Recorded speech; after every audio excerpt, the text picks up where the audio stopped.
Hey guys, how are we doing this week?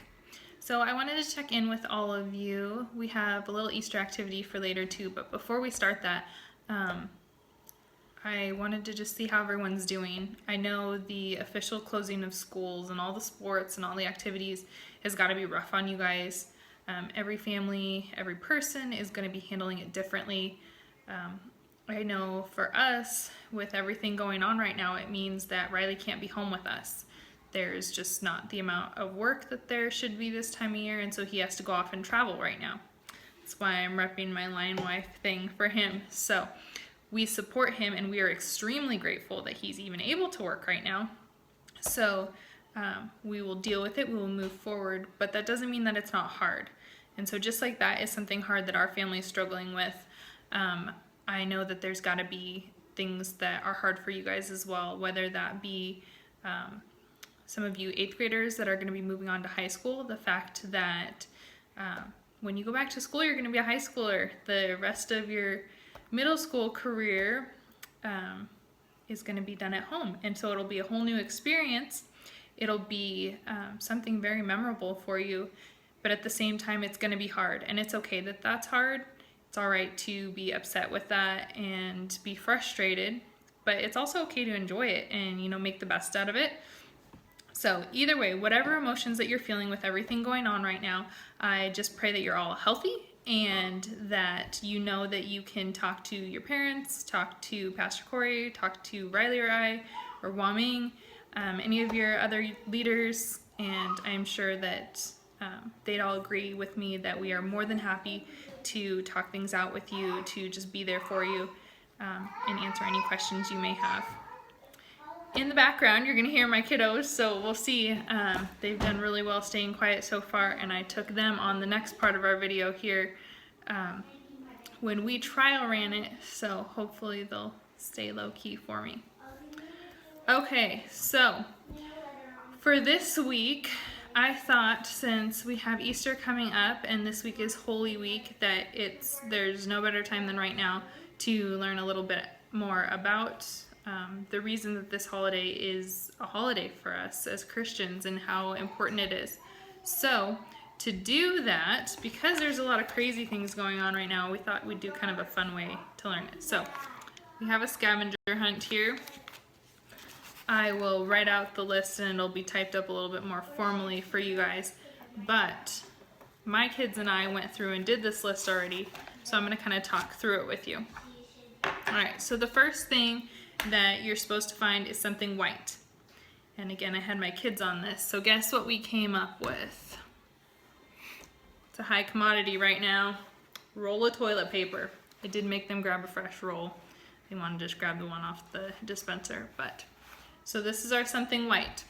And this represents the purity of God.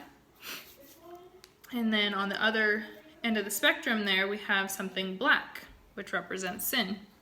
And they chose one of Riley's razors, shavers, things. I don't know. Alrighty, next we have bread. We happened to just made some bread last night. So here's our bread. Fun activity for you guys. I know that a couple of you have already done that with your families while you've been on this unique break that we're having. And so then the bread symbolizes the bread that Jesus broke with his disciples before he was crucified, and you guys will recognize that from the communion that we do with church. And then let's see what else we have. Coins. Zoe said you have to give these back. So this is one of her coin jars, one of her piggy bank type things. And so this represents that Judas betrayed Jesus in exchange for money. And that's something that you'll come across throughout history, but that's the importance of this particular item in the scavenger hunt. And the next thing we have are thorns. So we went out and cut some thorns off. We'll cut a piece of our rose bush that had thorns on it, and that symbolizes the crown of thorns that they put on Jesus' head when they were mocking him. And then next we have perfume. So we grabbed a bottle of perfume that I had in the bathroom there, and that was poured at Jesus' feet. And then we have 2 sticks to represent the cross. So we went and got 2 of those. There we go.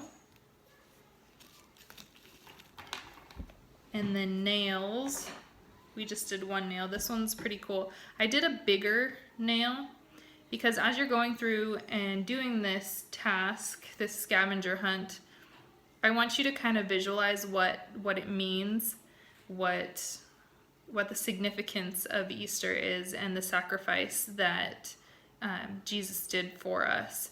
And so I picked this bigger, thick nail because I wanted to be able to envision and empathize with, even though I can't on every level, with the fact that Jesus was nailed to a cross. So they had to use some pretty big nails to nail up a person. And can you even imagine how painful that would be? And he just sat there and took it, knowing, can't speak either, knowing that, you know, as the Son of God, he probably could have done something about that. But he knew that this was his purpose and this was something that he was supposed to do. And so he let it happen, let all that pain, all that hurt happen. All right, next we have something sour. Here we go. We grabbed a lemon. It's not a very pretty lemon, but we grabbed our lemon for our something sour. This is what Jesus was given to drink, not the lemon in particular, just something sour. They were torturing him through this whole process, so that's just kind of significant that even what they did give him to hydrate wasn't even something good. It was sour and bitter. All right, next we have something red. And we picked a Clifford Band-Aid because we love Clifford in this house, and again, the kids did this. So, the next thing, so the red was to represent Jesus' blood. And the next thing we have is something torn. See if I can come across it here. Here we go. This one might be kind of hard to see, but we have a torn piece of fabric tulle here. And that's to represent the veil and the temple that was split in 2. And then we have spices. We grabbed these 3 just to kind of mix it up a little, give some variety. So the spices were to use to prepare Jesus' body for burial. And then we have a rock. I bet you can guess what this was for. This is to represent the tomb. And then 3 of something.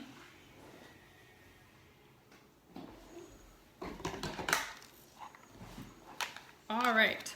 Well, my kids picked 3 remotes. However, there's just 2 here because they decided to go watch TV while I was doing the video. So they took the 3rd remote.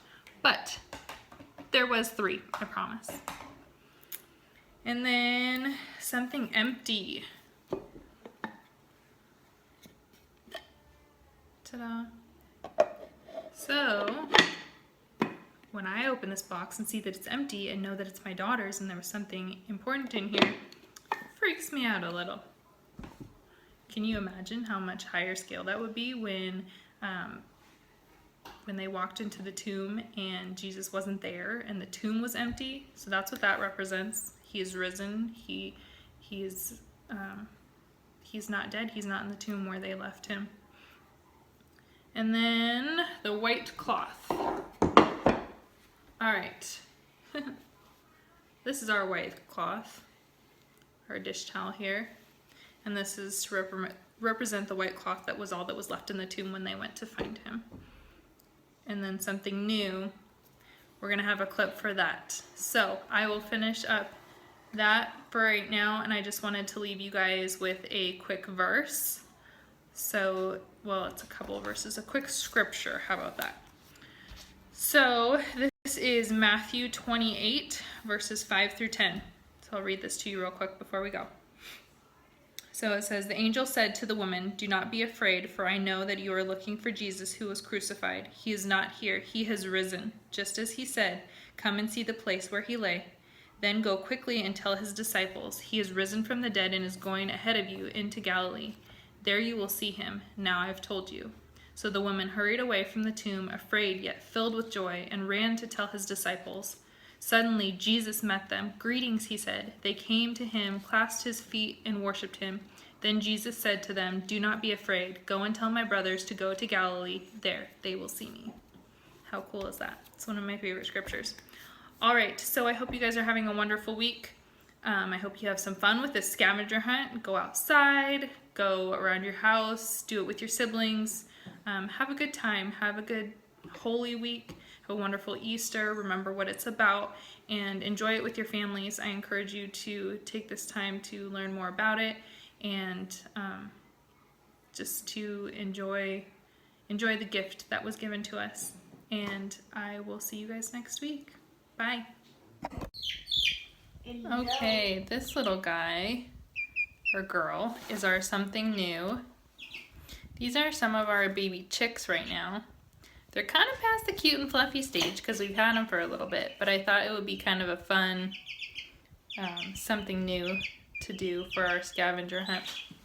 So the baby birds and all babies represent new life and a new beginning, and so I thought that was perfect for this scavenger hunt.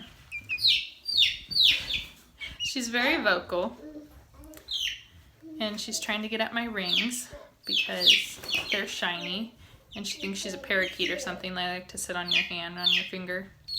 But anyways, I hope you guys are having a great week. Here's our something new saying hello. They all have various names of Sophia the First because my 5-year-old daughter named them. Say bye, little one.